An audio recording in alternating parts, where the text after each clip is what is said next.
Naitwa Musa Jeshua Mole. Una umri gani Masai?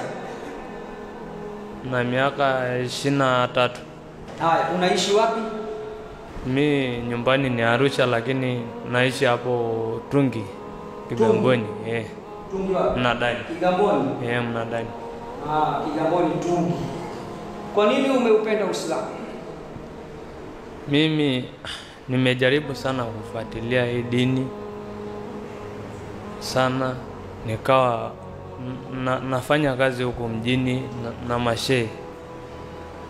Nikawa nauliza, mbona nyinyi mnakaa sana kwa heshima, yani kama mna upendo fulani, yani mtu unakaa naye anakuheshimu, yani ana upendo, hawezi akakusulumu, ukifanya naye kazi anakulipa, unafurahi. Kwa kweli imenifanya mimi nikawa nafuatilia. Na mimi sasa hivi vitu vyote viko mtandaoni, kwa wazi.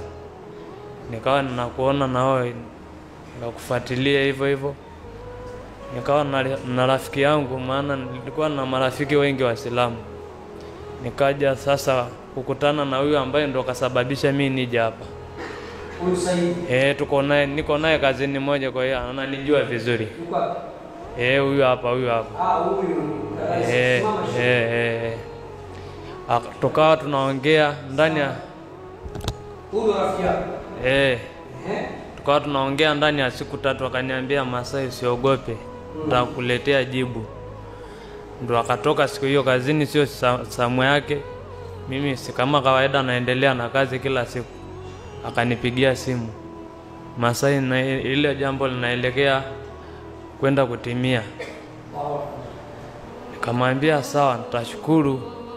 Kesho leo ndo akanipigia asubuhi simu, njoo tukutane hapa Temeke hospitali.